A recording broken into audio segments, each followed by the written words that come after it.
Okay. Oh, and now we can play this. It's Cookie game.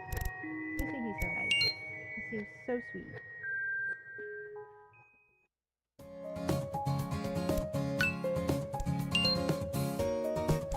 No, I have a game saved.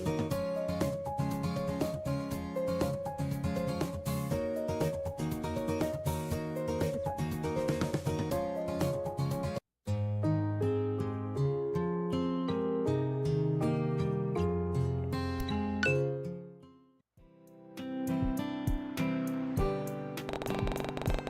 Woo! I am moving everything everywhere.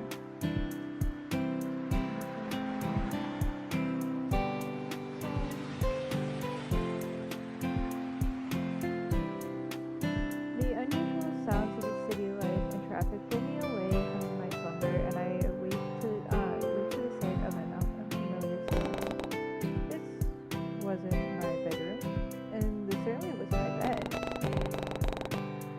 Last I checked, my duvets were a patterned purple, a housewarming gift from Violet when I first moved into my apartment. Not this dark shade of black. Confused, I rubbed the sleep from my eyes in order to fully take in the rest of the room, and just like that, memories from yesterday come flooding back. Alright, Ren offered me this to let me stay the night due to the freak storm that swept over Portland Bay. It was sweet of him to do, and it had me wondering where he was now. Was he fast asleep, or perhaps he was already awake? Deciding there's no time left like the present to find out, I stretch out the knots of my body, wake myself up fully, and jump out of bed. She has a lot of days off. As soon as I walk into the hallway, the mouth-watering scent of something sweet and sugary greets me, and it almost has my feet floating towards the kitchen. Curiosity, or perhaps hunger, takes over my body, and before I know it, I find myself navigating through the maze of Ren's stupidly a large apartment. Speaking of the devil, there Ren stands in his kitchen, hunched over the stove with a spatula in one hand, and what looks to be like a recipe pulled up on his phone in the other. He doesn't seem to notice my presence yet, so I take the opportunity to study him a bit more. And although I could only see most of his backside and side profile, I could easily make out that the concentrated look on his face as his gaze flips back and forth between the phone and the pan. But just when I think he's about to turn around, Ren lets out a surprised noise and immediately flips the pan from the stove. Jeez! Sniffing the air, the smell of something burning invades my nostrils and has me retreating back into the living space for some fresh air. Wow, did Ren really manage to burn a pancake, or maybe he just wasn't that confident in cooking? Regardless, seeing him put so much effort into something so trivial did manage to pull my heartstrings. Deciding I've had my fill of watching Ren, I finally let myself known.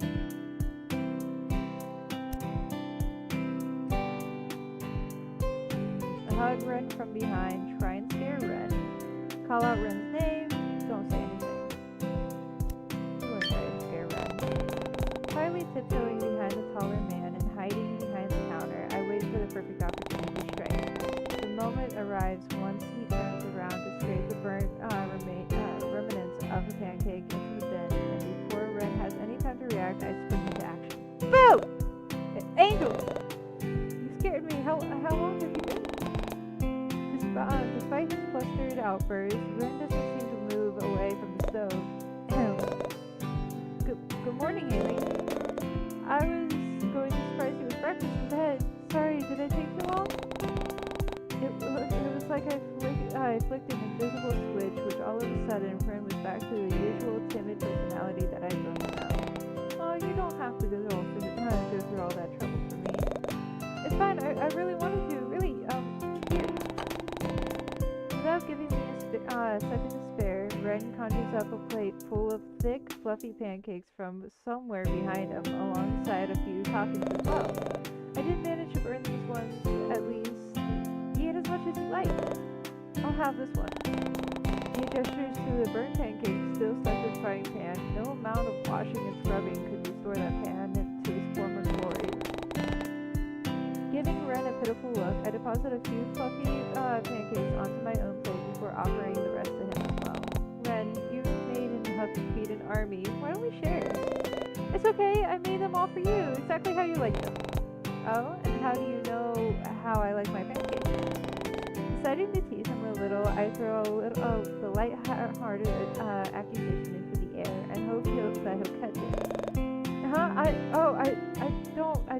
I suppose, don't people normally enjoy pancakes this way? I thought maybe. There he goes on again, getting flustered beyond belief while his cheeks flush a deep shade of red. It's really adorable. It is. Relax, I'm only teasing you. These pancakes are delicious, by the way. Oh, you were just joking.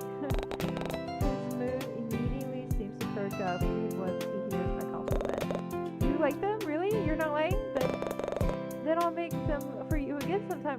Only if you want, that is. It's no problem at all. I really don't mind.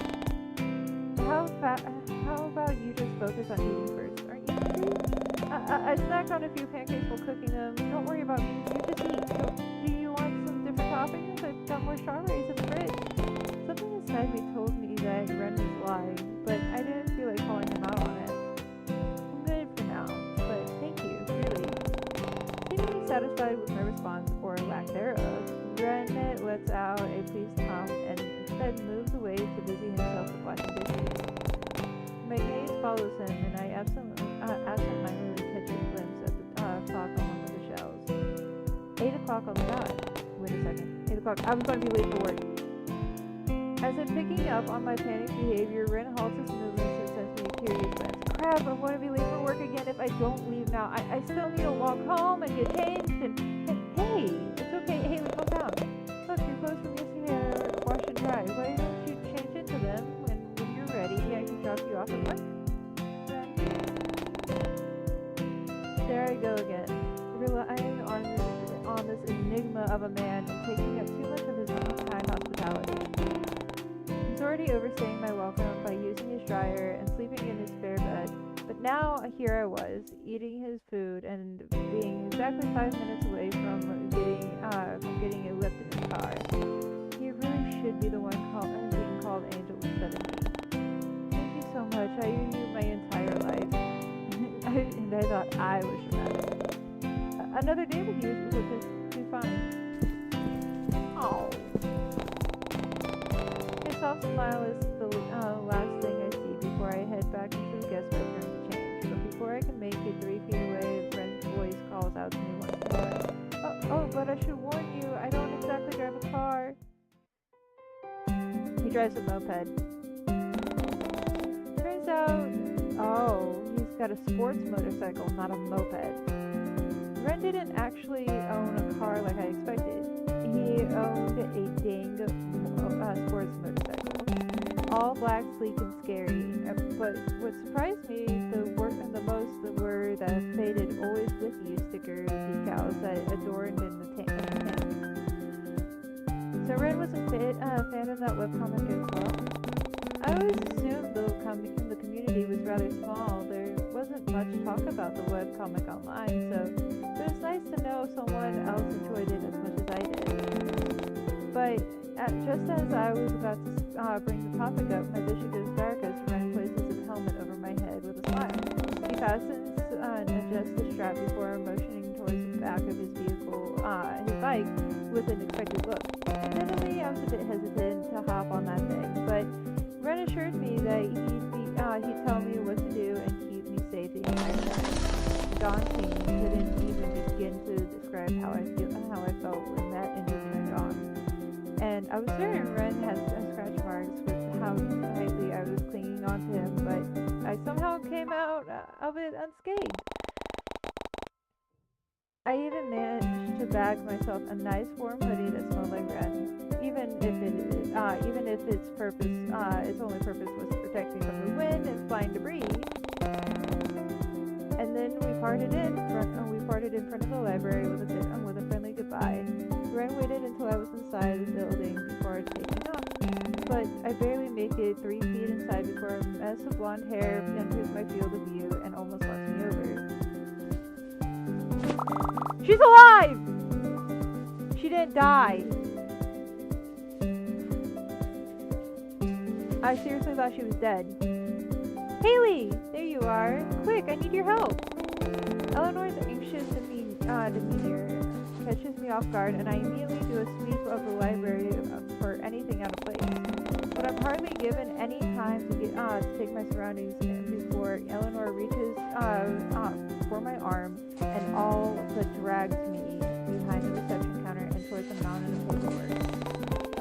Stacks upon stacks of books, files, newspapers, and manila folders cover the entire expanse of their desk. And for the briefest moment, it almost resembled a messy archive repository rather than her workstation. What is it? What's all this?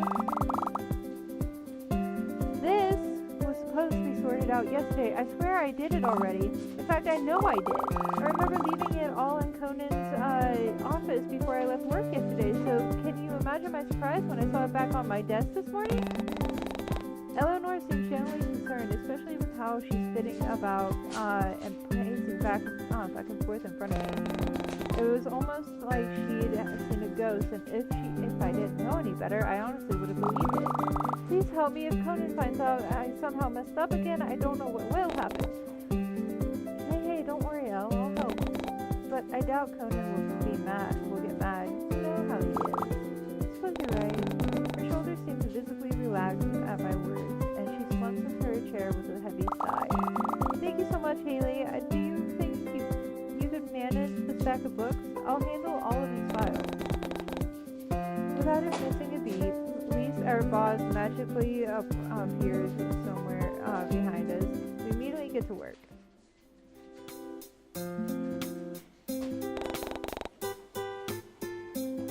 Time flies by quickly when I have a chatty coworker to keep me company. She fills me in on how the freak storm caught everyone off guard and how some of the patrons shared the same idea of seeking refuge within the library as well. Apparently, Eleanor was the only one around to keep an eye on things, and from the sounds of it, she seemed to take on the leadership role like a pro. Still, discussing her whereabouts had me thinking. That reminds me, where did you go the other day? The other day? What do you mean? You remember Ren, the pink-haired guy? Oh, Loverboy! Yeah, him. After we had that conversation with Ren, I never saw you afterwards. Oh, let me think. I watched as she inclines her head to the side to think, and all too quickly she snaps her fingers and gives me an affirmative nod. Oh, that's right. Well, this has been embarrassing, but I ended up going home early. I must have accidentally bumped into something while cleaning the stock room the other day, and before I knew it, one of the shelves came tumbling down on me. It wasn't until a little while later when Conan found me and pulled me out. He knocked over an entire shelf? Knowing I was only teasing, Eleanor sends me a sheepish smile and bows her head to hide her reddening cheeks. But now as I think about it, the shelves in the stockroom had always seemed relatively stable to me. My coworker wasn't known for her strength, so it didn't make much sense for it to topple over her that easily. So thankfully, Eleanor elaborates more, almost as if she could hear my gears in my head working overtime. Well, I suppose it was a tad bit odd. I mean, I've worked in this library for more than 5 years now, and not once have I heard so much as a creak from the shelves. This seems strange, yeah. Well, I have no doubt Conan will be installing new storing shelves soon, so... Oh, speaking of, did you notice the new awnings outside the library? I mean, I suppose that sudden storm from yesterday had something to do with it. In fact... Oh, maybe you heard it on the news already. I heard that all the rain. Our conversation gets cut short as I watch Eleanor's attention drift behind me and towards the flashing red lights above one of the shelves. Duty calls, I guess. As soon as she stands, I shoot her an appreciative smile, which she returns with an apologetic one of her own, and meanders her way towards the aisle.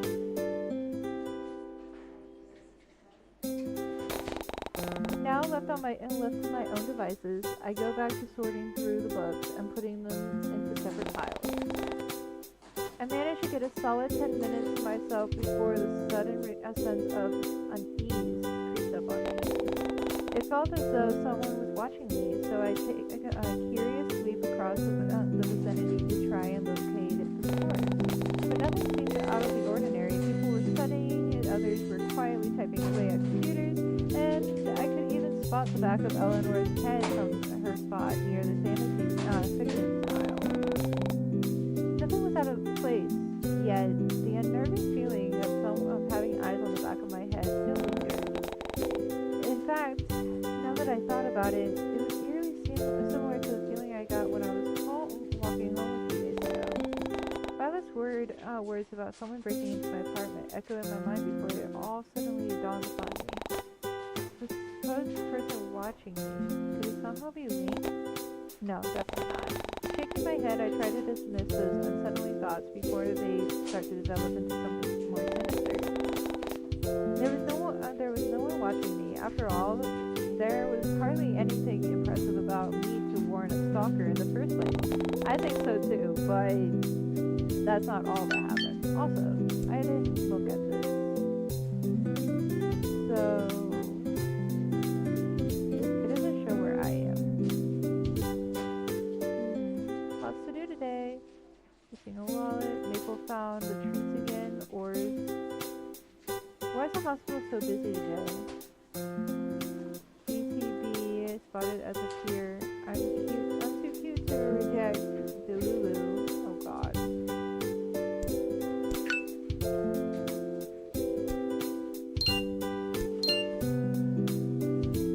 I was as plain as they come, and if some loser really did break into my house, they left empty hands. That alone clearly proves that I don't own anything worth stealing, except maybe my limited edition Attack on Giant figurines. But even then, I remember thoroughly inspecting my entire apartment once I got home. Nothing was out of place, nor looked like it had even been touched. Everything was as I left that morning.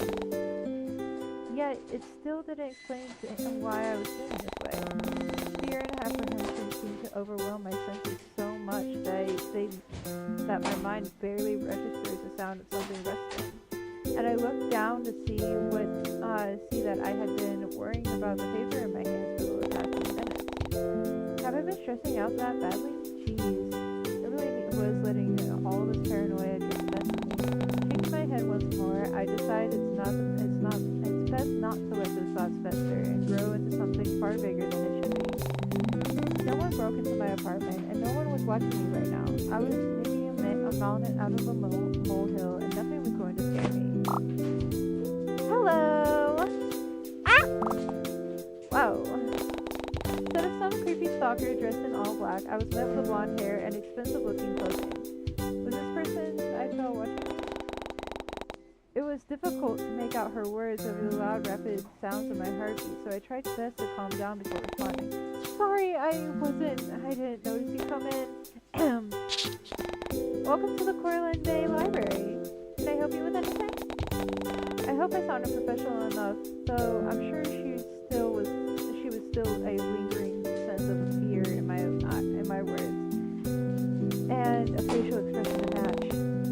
But it starts to dissipate as I take in the woman's appearance. Her green eyes oddly seem familiar to me, but that gives it all away. But what gives it all away is how the woman slightly inclines her head to the side as she looks over me with concern. Surely, was that not?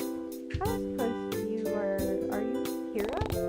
Eleanor's told me all about you. In the flesh. I'm actually here to visit my darling sister. Would you believe? But you've piqued my interest.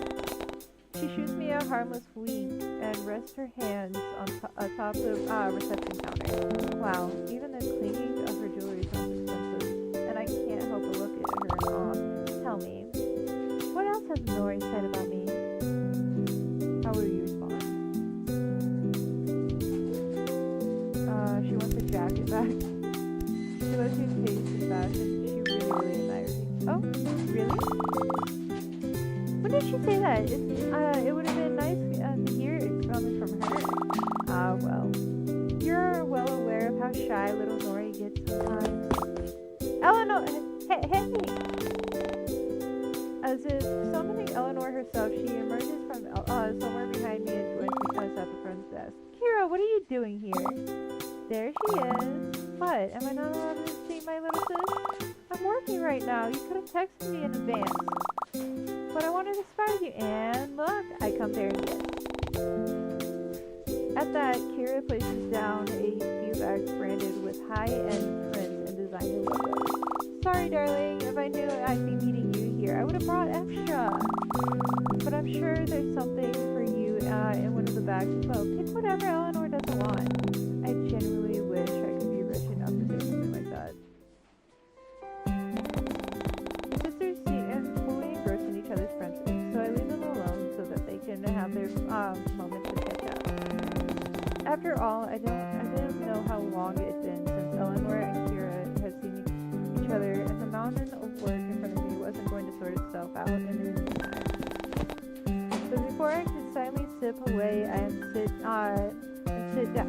back down, a tattooed arm boxes me in and commands my attention. And for the second time today, the expensive smell of wealth and luxury floods my senses. Only this time I knew who person it belonged to. Get the fuck out of here, Tio! Get out of here! Nobody likes you, Tio. Nobody fucking likes you. Get out! Seemingly out of nowhere, Tio appears with that familiar smirk on his face and an unbothered drawl on his tone. He absolutely shameless with how his eyes take in both of the sisters' appearances before he's leaning more of his weight onto his arm and shooting me an expected look. Don't even think about it, Tio. Trust me, you don't want to know what I'm thinking right now. Given how he leans closer to my side with a sultry grin, I end up believing his words. After all, I wouldn't put it past Tio to think of multiple ways to cause a scene at the same time. Not jealous, are you? Or would you even? Whether or not it was my sudden outburst that captured their attention, Eleanor and Kira finally seemed to notice us, and I thank my lucky stars for a chance to escape this conversation. Perhaps I could sneak off to the employees' lounge while everyone was busy talking. Sure, you work here too. I've got a few things here that you could check out. Despite my disgust at Tia's blatant flirting, Eleanor seems to be eating it up with a slight blush on her cheek. Oh, actually, I'm just visiting. I don't work here, but little Nori over here does. I'm sure she can help you out. Despite her friendly tone, Kira seems to be passively shutting down at Tia's attempts at flirting and redirecting it towards Eleanor instead. Yet Tia doesn't seem to be picking up on it, instead choosing to lean in a little bit more against the counter so that his muscles flex under his form-fitted shirt and crosses his ankles. You're not from around here, are you? I remember a face like yours. The name's Theodore, by the way, but cuties like you can call me Tio. Charming, I'm Kira. And no, I'm only in town for a few weeks. I'm visiting some relatives and finding some inspiration before I head back home. Inspiration, huh? I could show you around. Well, aren't you fun? What about my baby sister? Huh? But I'm older than you. Come on, look a little, Nori. You always tell me how you're holed up at work all the time. I suppose, but it looks like you're in a needed bit of fun. I can help with that. Have either of you been to the aquarium yet? It opened recently. Not yet. But I'll have to give your offer a pass, I'm afraid. Aquarium's not your style? That you're not my style. Yes, bitch! Ouch. Despite the low blow to his ego, Tio didn't look the least bit offended. In fact, it's a thrive off of it. But as fate feels the urge to intertwine, Kira's phone suddenly goes off and silences everyone. Sorry, give me a sec, he needs to take this call. She slips away before any of us have the chance to respond, and without missing a beat, Tio immediately takes her previous spot beside Eleanor. And a little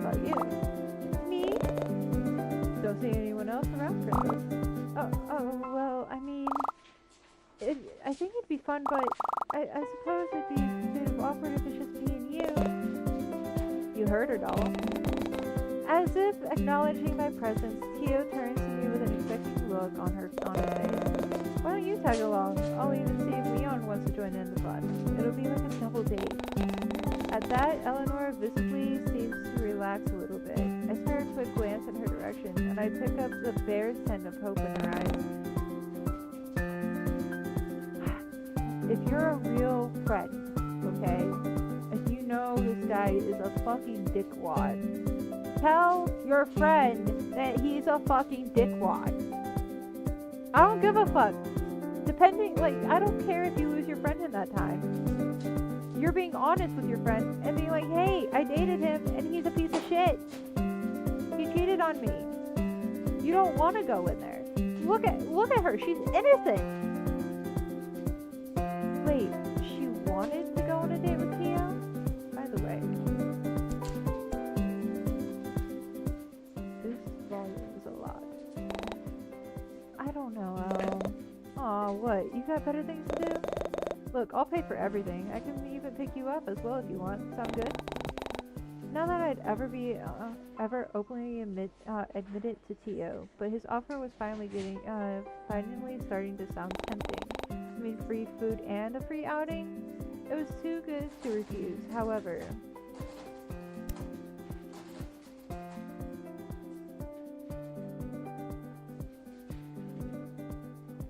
fine, but I'm doing this for Eleanor.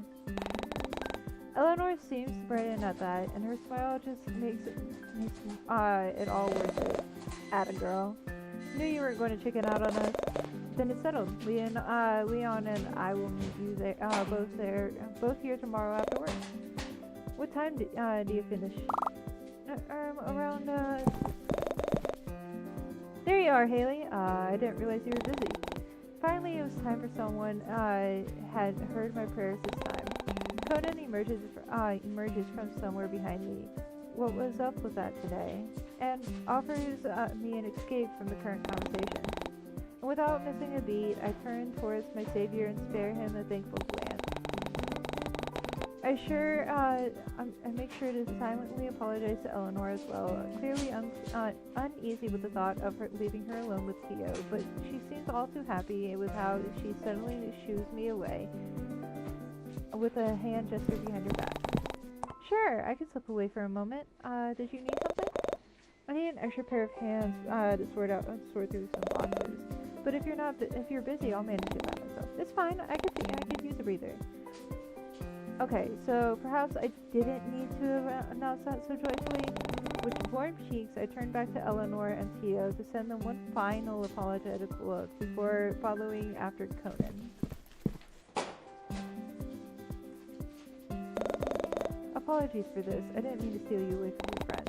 This happened to be the sort of thing all of the books a coworker managed to knock over this morning, and making sure they were all in the correct category before putting them back onto the cart. It felt eerily similar to what I had been previously doing with Eleanor, only this time there weren't any Tio-shaped annoyances to keep me company. Man, I swear, Conan had to be the only boss who'd be perfectly fine with their employees slacking off to talk to their friends instead. He hadn't said a word about Tio, and possibly Kira too, depending on how long he'd been standing there behind me, and seemed more than okay with us huddling around the reception desk. Deciding not to push my luck, I returned to Conan's soft look with one of my own. It's fine, don't worry about it. I've been meaning to ask you something, actually. Has everything been going alright with you? Nothing shady has been happening lately? What do you mean? You haven't heard the news? There's been a few murders happening in the Bay Area recently. Admittedly, I've been worried for your safety as of late. You live by yourself, correct? Yeah, but I've recently had a friend stay with me, and now that I think about it, he's also been concerned for my safety. That's good, I'm glad. Listen, if anything ever happens, Conan awkwardly glances over his shoulder before his gaze back to me. Nothing but sincerity stares back, and I find myself in a stunned silence. Here's my personal number. But due to the lack of clarification, I ended up sending him a confused look instead of thanking him. I know you only recently moved back to Cortland Bay, but you've yet to put someone down as your emergency contact. I'm worried you won't have anyone to call in case something does happen. I want to make sure you're safe at all times. Oh, Conan! He's so sweet! Oh, thank you, Conan. Of course! He gives my shoulder a gentle pat before resuming his original task. The conversation falls back to into an easy, comfortable silence, and I pocket his number before pouring all my focus towards the book I laid out in front of me.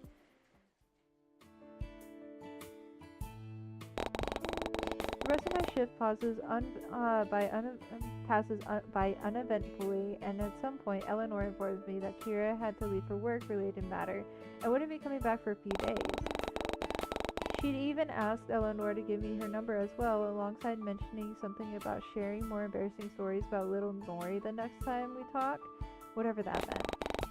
Still, it was really nice to finally hear Eleanor's sister, and it was even kinder of her to gift me a fountain pen before she left. Or at least, I assumed it was Kira. I found the expensive-looking box sitting out on my desk once I returned, and I wasted no time opening it up and examining the contents. The pen itself appeared to be made from extremely high-quality materials, and the cursive H+R logo looked rather fancy underneath the light. Okay, so listen, it might be a coincidence because I put in as Haley, but Haley and Ren.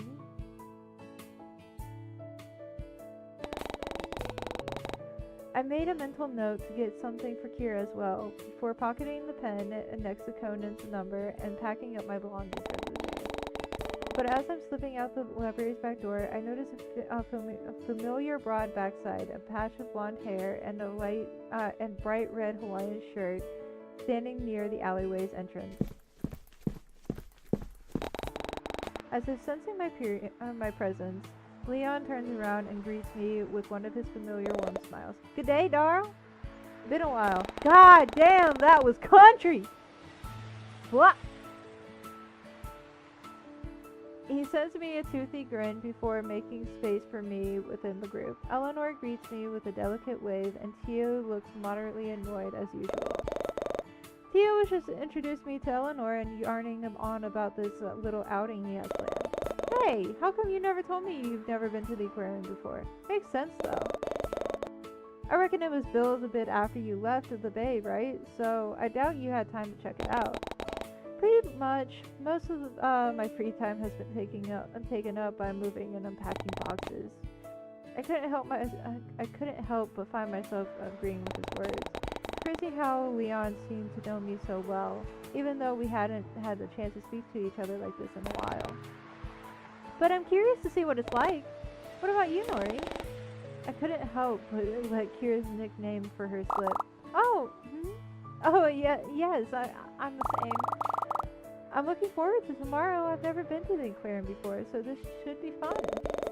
Well, here's to hoping the weather will be more lenient tomorrow. It was pouring down buckets yesterday, wasn't it?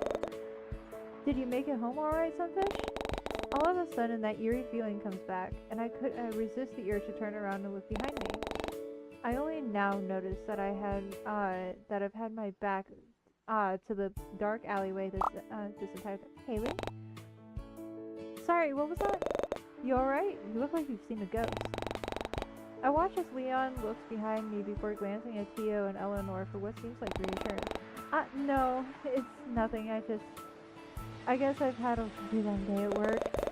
Nah, I get it. Feeling tired? You should head on home then. Please, don't let us keep you any longer than we should. Want me to drop you off? Car's out front. As much as I appreciated everyone's concern, I honestly wanted to be left alone right now to clear my head. Going on a walk surely wouldn't do me wonders. Besides, it was still somewhat bright outside, and there were people around, so I had no reason to worry about my non-existent stalker. I also heard that some new merchandise arrived at the local manga store, which I had been meaning to check out, so That surely helped me get my mind off things. Yeah, it would. It was along my route anyway. What harm could possibly come out of a quick detour? At that thought, I quickly I don't know.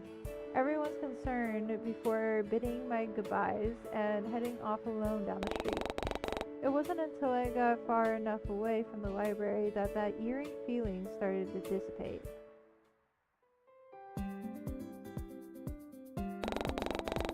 The nostalgic smile of comic book and plastic greets me as I enter the all too familiar manga store, and I immediately beeline my way towards the anime aisle. I was set on collecting the last remaining accessories for my mini Attack on Giants display, and I wasn't about to let my paranoia get in the way of that. But I was passing through a few of the aisles. I noticed a familiar shade of pink near the cashier. Is that Ren? I didn't even notice his motorbike out front. If he even brought it. Up until now, I always assumed he walked everywhere. And even though he was wearing a mask and had his hair tied back, I could easily make out his large, lanky frame anywhere. Thinking closer, I noticed he appears to be in a hushed conversation with the manager about something confidential. If their closeness was anything to go by, before he places a thick manila envelope into her hands and leans back. Oh, I wonder what's inside. Was Ren trading in some old manga? Ooh, what if it's Attack on Giants? So, if it is AOG, then I'm not really sure why he wants to trade them in. With how popular the franchise is currently, there isn't much of a high demand. If anything, there's too much consumable media being produced right now. Everywhere I go, all I see is Hariko. And I wouldn't have it any other way. And speaking of my beloved Hariko, now that I get a better look at Ren, isn't that the limited edition Spring Hariko hoodie? I thought they weren't selling them anymore. But just as I'm about to make myself known to ask questions, Ren is already turning on his heel and slipping behind the large racks filled with cosplays and gaming-themed apparel. His height does him no favors, though, as I watch his head peek out from the top and while he bobs and weaves his way towards the side. At that very moment, my phone decides to jump scare me by suddenly going off, and it startles me enough to temporarily forget about Ren. Letting out a string of curses, I reach into my back pocket and pull it out, only to see Moth's name flash on the screen. With a grin, I accept the video call and hold the phone up to my face. Hey, listen! Now isn't a really good time to talk, but... Oh no, that's terrible. Get well soon, or sorry for your loss, or whatever. Anyway, listen. Guess who won an all-paid holiday trip overseas? That's me. That's who. It'd been a while since I'd last seen Moth's face, but they appear just as boisterous as I remembered them. And for free, too. I mean, okay, yeah, I still need to pay for food and stuff, but hey, where are you?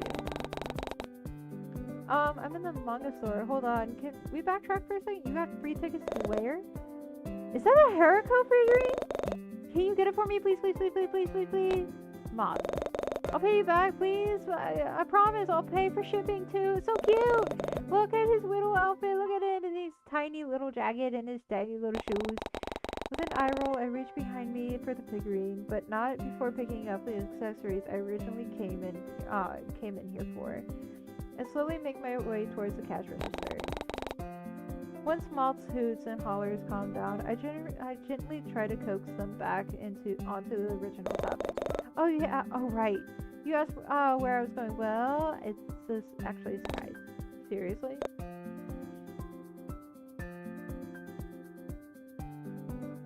Why is it glitching?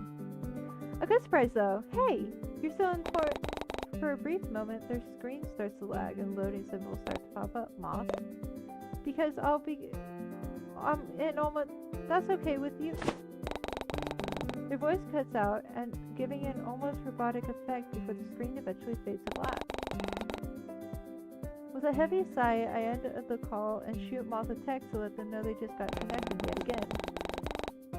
But as I absent-mindedly look out the window, I notice a blurry outline of Ren's figure sitting on a bench outside, facing himself with what looked like a phone in his hands. Next!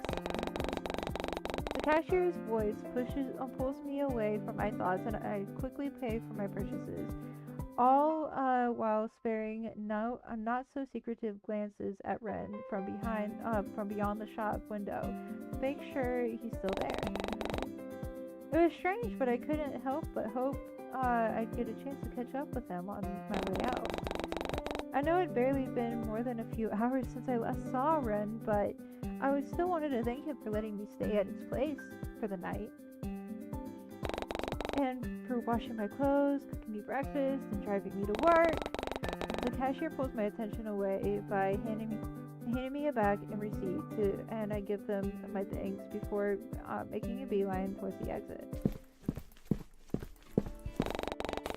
But just as the door swings open, I notice that Ren had already left. He was no longer on the bench where I last saw him, and I couldn't spot him on either end of the street either. It was like he was never there in the first place, and I find myself wondering if I had imagined the whole thing. I was starting to see him everywhere. Anyway, it was starting to come across as creepy. But Cortlandt Bay isn't that big of coastal town in retrospect, so I'm sure we're bound to run into each other again sooner or later. I mean, I literally met Ren at my own workplace because we shared a few common interests in books. He just so happened to be about native flora.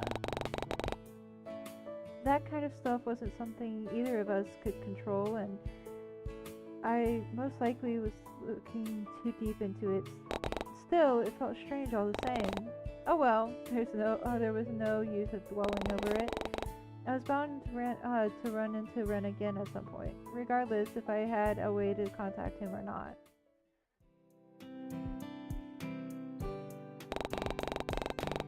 It's beginning to get dark once I arrive back at my apartment complex, so I quickly usher my way up to the staircase and onto my floor. But as I was making the long trek up the stairs, I bumped into someone lingering around the corner and almost ended up tumbling down. Whoa! Hey, watch it! Glancing up, I noticed that it's the cashier from yesterday who was glaring daggers at me while I tried to steady myself with the railing. That was Olivia, wasn't it? She makes no effort to help me, though she does move to the side in order to give me space at the top of the stairs. It's then when I take notice of the giant basket of laundry in her arms, and it makes me wonder if she was actually going to carry it all the way to the laundromat by herself. Clearly, she was stronger than she looked. Sorry, I didn't mean to.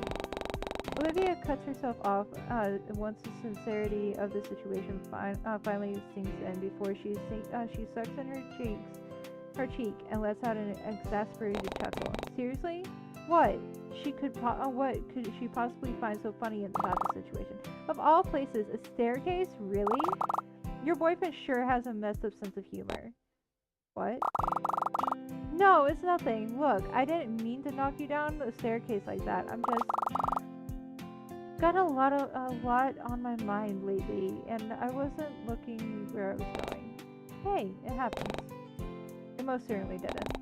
But Olivia seemed to be having a rough day, so I wasn't going to make things worse by being rude to her. She already looked on edge for some reason, especially with how she kept sneaking glances over both of our shoulders. It was almost like she was looking for something, and I would have asked her about it if she didn't beat me to it. So where's that boyfriend of yours anyway? Not lurking around the corner like a creepy psychopath, is he? Who? Seriously, your boyfriend, the guy who you visited the souvenir with the shop with the other day? Oh, Ren? He's not my boyfriend. We're just... How do we respond?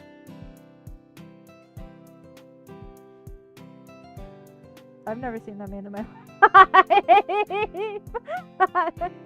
He's just a friend. He's just a guy I'm interested in. I think she likes him. But is she going to admit?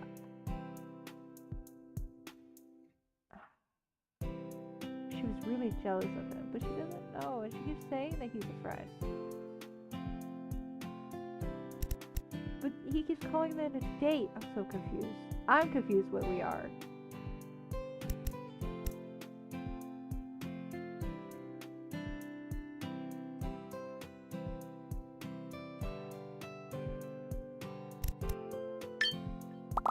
For real? Friends don't look at each other that way. What? Are you seriously that dense? Whatever. I'm not even sure why I'm having this conversation with you. Forget it. I'm in a rush, so please move.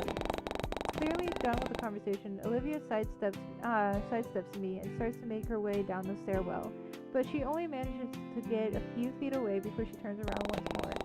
Resting her laundry basket on her hip, she looks at me with an unreadable look. You live on this floor as well? Then it looks like we're going to be seeing each other more often. But just some neighborly advice, if you plan on bringing Ren around, keep it down. I'm not afraid to file a noise complaint. And with that, she disappears around the corner. What was that all about? Deciding it wasn't worth my time to mull over, I slowly make my way towards my apartment. Not bothering to turn on the lights, I toss my keys into the tray, shrug off my jacket, and unceremoniously drop myself onto the couch. Today has been a whirlwind of events and emotions, and the worst part was that it hadn't ended yet. I still had an hour or so left before I considered any dinner plans, so I figured I might as well spend the evening winding down in the meantime. All too quickly, an idea pops into my head, and I reach over to grab my phone. Don't invite someone over, invite someone over. Invite someone over. Figuring it'd be best to catch up with someone instead of stewing in my apartment alone, I pull up my contacts list and idly scroll through it. Conan's number immediately captures my attention, being the newest addition to my contacts and sitting near the top of the list, before my curiosity begins to stray once more. Without so much as hesitating, I tap on that person's number and bring the phone closer to my ear. Who do you call? He's glitching. It's glitching. Ren. Odd. I don't remember scrolling all the way down to view his contact details. Nevertheless, I find myself tapping on Ren's name and bringing the phone closer to my ear. He picks up almost immediately, and I can practically feel the excitement and Mo Flowers expel from the screen and hit me in the face. And before I know it, Ren is agreeing to come over as soon as he can, so I quickly turn on the lights back on, clean up the place a bit, and anticipate his arrival.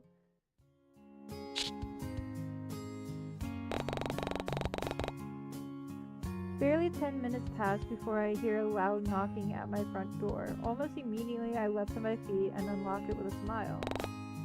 Ren! Hey, come on in. I see you're still wearing my hoodie. I also brought some takeout with me, if that's okay. I figured you hadn't had a chance to eat yet. Whoa, how do you know? It's like you can read minds or something. Barely registering the look on his face, I gently coax Ren into my living room. He makes himself at home on my couch, and I bring a few utensils from my kitchen for the food he so kindly bought. Oh, by the way, were you at that manga store earlier today? I thought I saw you there. Yeah, I know you did. I mean, because I saw you as well after I left. I noticed you through the window. Well, that seemed to confirm my thoughts about Ren sitting outside the store. Stabbing my fork into the food, I take a bite and let a breeze come from all the delicious flavors dancing on my tongue. Really? You should have said hi! I thought about it, but you seemed really focused on something. And then you got a call, so... yeah, that was my friend Moth. Oh, that reminds me, Ren. At that, his full attention is immediately on me. Takeout long forgotten as the taller male moves in his seat, facing me. I remember you saying that you guys you like Attack on Giants too. I could introduce you guys. They're a diehard fan for the anime, and I'm sure they wouldn't mind. Oh, Moth is the one who's interested? Almost shyly, he turns his head away and meekly scratches at his jaw. I don't mind, but I wasn't expecting Ren to be so hesitant, and I suddenly feel bad for springing this all onto him without considering how he might feel as well. Hey, no need to force yourself. If you don't want to, it's okay. I just thought it'd be nice to let them have someone else to talk to, you know? Moth has trouble making friends, and most of the time they're only talking to me. Yeah? That's too bad. He sends me a sad look coupled with a frown before returning to the plate of food before him. Although I was thinking about Moth, I really didn't want to force Ren into befriending someone he didn't want to. Besides, he has trouble forming friendships too. It was a little difficult trying to keep up with his sudden personality shifts, but at this point in our friendship, I was starting to get used to it. Deciding to lift the mood a little, I tried to change the subject into something more lighthearted. So, the rats, huh? Really, Haley? That was the first thing you could think of? How was that any less awkward than what we were currently?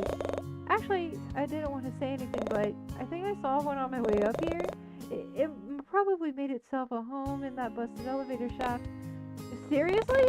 Wait, do you think you could come with me and explain it to my landlord? I swear that your landlord isn't doing anything about it. No? I collapsed onto the sofa with a dramatic sigh. I honestly don't know what they're doing, if I'm being honest. I've sent so many complaints, but they haven't received a reply for any of them. But really, have you considered just moving? Quite a few times actually, but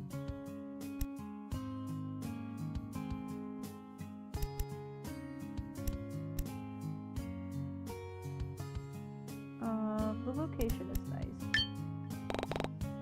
It was overwhelming at first, but honestly, I think the low rent and the location are the only things stopping me from considering other places to live. I see, then it's not so bad here after all, right? I mean, as long as there's no creep trying to break in and steal all your laundry or something. You got a point there. I think I'd take the rats over a laundry stealing intruder any day, but now that I think about it, who would want to break in just to steal dirty clothes? Well, I'm sure Ren only meant it as a joke. It was oddly specific. I just figured that's a normal, creep behavior would be.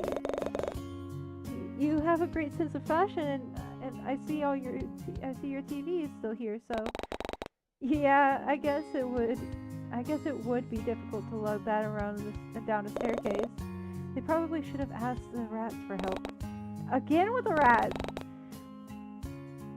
I couldn't help but let out a laugh at his corny inside joke. Wait, since when did we have our own inside jokes? Now that I've really thought about it, the banter I shared with Ren seemed very easygoing as of late, despite how serious the topics were supposed to be. I've been worrying all day about the supposed stalker, yet here I was casually brushing it off as a carefree joke. Still, is everything alright in your neighborhood? I've heard about the murders going on recently. Well, no one I know has gone missing, so I suppose that's good, right? I won't lie though, it is kind of scary knowing that there's a killer out there. Yeah, I suppose so. But you really okay with staying here alone? Doesn't that scare you? I'm sure I'll be fine. I've got my neighbor Violet, and if it's really necessary, I'm sure I could stay with Leon for a while, and you could always stay with me instead. I mean, you've already stayed the night at my place, so it wouldn't be a bother if you wanted to come over. I'd honestly sleep better at night knowing you were safe. And I can always carry a spare key card with me anyway. If you'd like, you can hold on to it in case something... I appreciate the offer, Ren, but I can't accept that. It's fine. Besides, you said to yourself that you don't... living here can be overwhelming. If this can help you in any way, I don't know. Just keep it, just in case. I mean, you never know. What if the creeps break into your apartment again? What if that happens, you could You could stay with me this time. I could keep you safe just like the first time you invited me over. The lobby is full of security, and they won't let anyone upstairs without a proper clearance. Plus, I don't have rats. I won't lie, Ren's offer was tempting. The idea of having somewhere to go in case things got bad was comforting. It was a comforting thought. But something just didn't sit right with me. I know I've been spending a lot of time with Ren recently, but I wasn't that familiar with him. And sure, maybe I did invite a total stranger into my place on a whim, but I wasn't going to be swayed just because I felt indebted to Ren. Still, the offer was tempting, and it wasn't like he was asking me to move in with him or anything. Now that I thought about it, Ren was the one giving me access to his home. It wasn't like I was the one in danger here. He was trusting me enough not to be some kind of crazed killer, much like the one on the news. I can't help but crack a small smile at the somewhat morbid thought, and Ren seems to take it as a positive sign. Before I can dwell on it any further, I watch as he leans over to reach into his back pocket and pull out something that resembled a plastic card. Ren wastes no time handing it to me, and I take a moment to look it over. His address and unit number are neatly printed on the top, and some kind of obscure barcode at the bottom. However, the apartment logo, name and logo on the top right are what really captured my attention. Sunshine Hills. I almost forgot he lived in the nicer part of Courtland Bay. They were known for their high-rise apartments and fancy penthouses, so I'm sure Ren never had to worry about rat infestations or deadbeat landlords. Though, the more I thought about it, the more willing I was to accept this offer. Maybe it wouldn't be such a bad idea after all. I couldn't help but wonder what kind of programmer could afford fancy marble flooring, but as always, Ren remains a mystery to me. If this opportunity meant getting to know him better, maybe it would be worth it. Snapping out of my thoughts, I look up from the glossy plastic and focus my attention back on Ren. Seriously though, it wouldn't hurt to keep it. And it's a spare key card anyway. I can always get more. I already have a stack of them at home. They're real handy too. I can use them to lock up my office and bedroom without a physical key. But I always end up misplacing them and all. And sorry, Haley, am I rambling again? I don't want to worry you or anything. And you never know what might happen. I've seen what's been on the news lately, and I just want you to be safe. He wants me to be safe? Where have I heard that before? Well, I suppose so. Great then! He glances back at the plastic item in my hands with an expectant look, almost as if he were waiting for me to put it away. And when I carefully shove it into my pocket, Ren seems to visibly relax and lean back into his chair once more. Then that settles it. Come by whenever you want. You don't even need to call. Thanks. I think I still need to call him in advance, or even shoot a text. As lovely as Ren's welcoming hospitality was, I wouldn't want to disrupt or intrude on anything. As if picking up on my sudden silence, he clears his throat, gestures towards the food on the table, and scoops up a giant forkful. Anyway, we should finish this before it gets cold. Oh yeah, you're right. Deciding to ease the tension once more, I speak the first thing that comes to mind as I slap my fork into the container as well.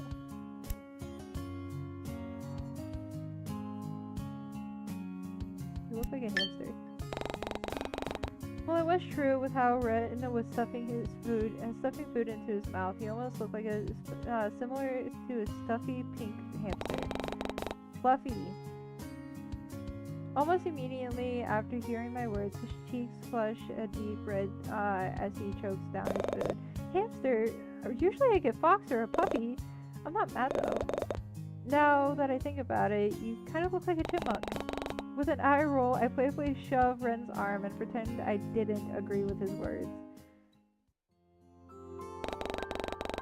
The casual banter continues throughout dinner, and soon enough, all the containers were empty and our stomachs were full. I dimmed the lights and switched the TV on at some point to fill the silence between our conversations. And soon enough, Ren and I find ourselves taking an interest in a movie that was currently playing.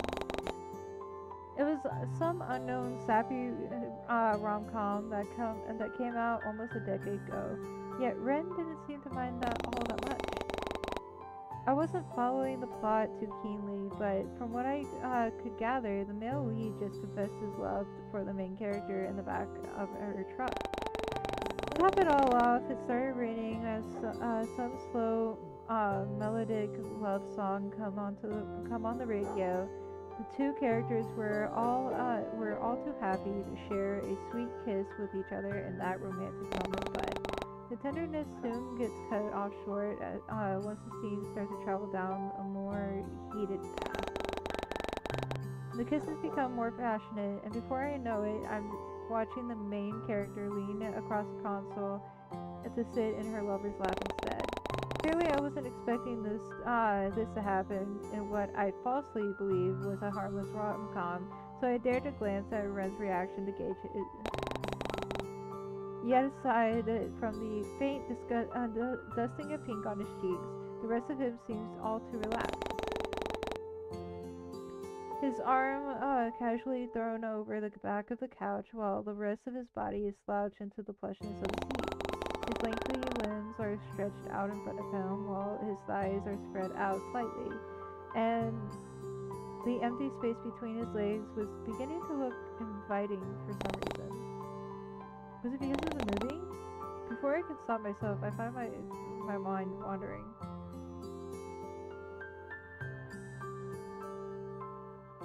I'm scared. I need my mom to pick me up. I would keep watching. I mean, what was I thinking? This movie was clearly messing with my head. Suddenly I slapped my cheeks and focused my attention back onto the TV screen. But every so often my gaze flickers back to Ren to see if he was feeling just as awkward as I was throughout the scene. And it seems like I was right. It's almost painful watching him awkwardly clear his throat a few times until his interest ultimately shifts towards my wall instead. I also feel the urge to look away once the couple starts to get even more handsy with each other. And when it starts to become too much to bear, I impulsively change the channel. A monotone voice dawning about the weather fills the silence, and I feel the couch move as Ren shifts in the seat. That was, yeah. They were really going at it, huh? Jeez, I can't believe it's somehow even more awkward now. But I'm just about to do something. But just as I'm about to do something, Ren awkwardly clears his throat and moves to stand up. It's getting a bit late now, isn't it? I should probably start heading home soon. Oh, are you sure you can stay a bit longer? No, I really should go. Now that I think about it, you need to wake up early, don't you? Yeah, actually, but how did you know that? Oh, you seem to be like the early bird type. He doesn't seem to elaborate on that, and instead starts to pack up his belongings and head towards the hallway. Deciding that was that, I walked Ren towards the front door with a soft smile on my face. The day had been a lot of fun thanks to him, and I was able to keep my mind off of the events that would ultimately transpire tomorrow. I was still unsure about Tio's intentions, but being with Ren helped me to understand that maybe it was wrong of me to judge others so quickly. At first I thought Ren was just some shy guy with a stuttering problem, but over the course of a few days I've learned there's more to him than just that. He had his moments of confidence, and it was endearing watching him stand up for things that he wanted. Perhaps I was being too harsh on Tio. Even he deserved a chance to redeem himself. No, he doesn't! I suppose I'll give him a chance tomorrow. Haley? So sorry. Shit. I really needed to stop spacing out like that. I asked if you wanted me to lock the door for you. It suddenly hit me like a ton of bricks. I was standing in the hallway while Ren was already waiting for me at the door. So I quickly rushed over to him with a flustered expression. Sorry, I was just busy thinking I can lock a thing. Oh. You do that a lot. It's cute. I almost rolled my eyes at his words as I leaned against the front door and watched Ren awkwardly shuffle on my doormat. Thanks for today, and sorry for taking too much of your time. Not at all. Thanks for coming over. Get home safe, okay?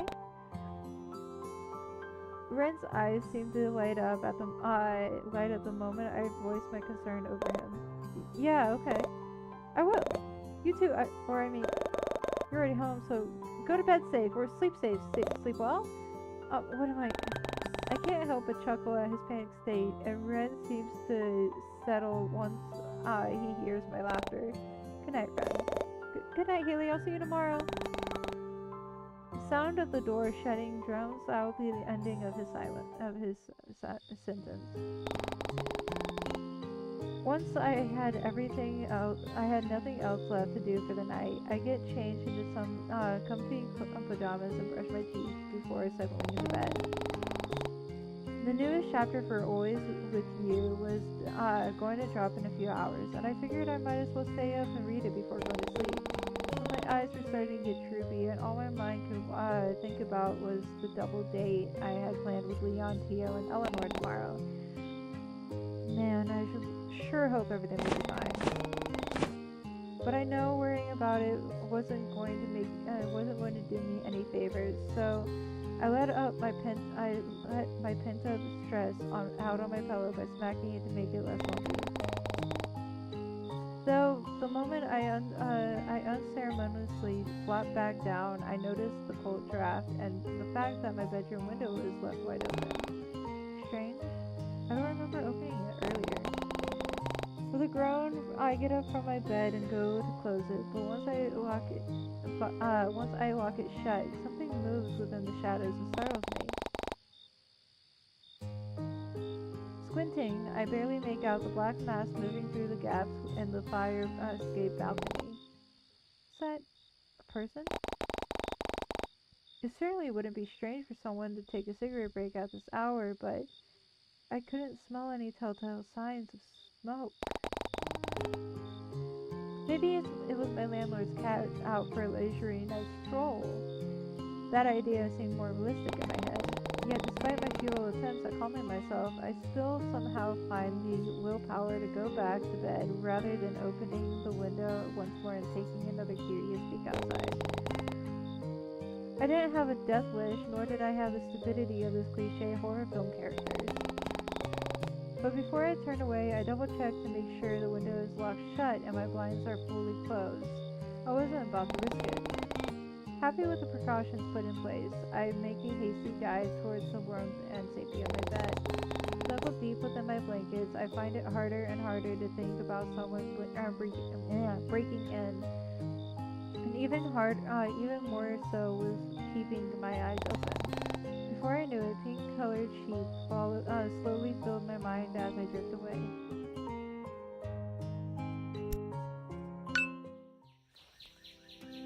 Alright, and it is 8 o'clock, so I will actually move.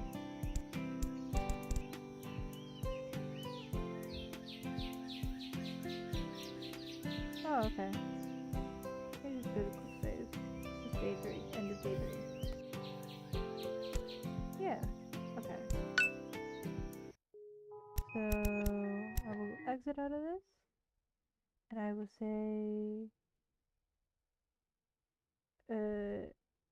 say good night and have a great time. I will see you guys tomorrow, maybe, hopefully,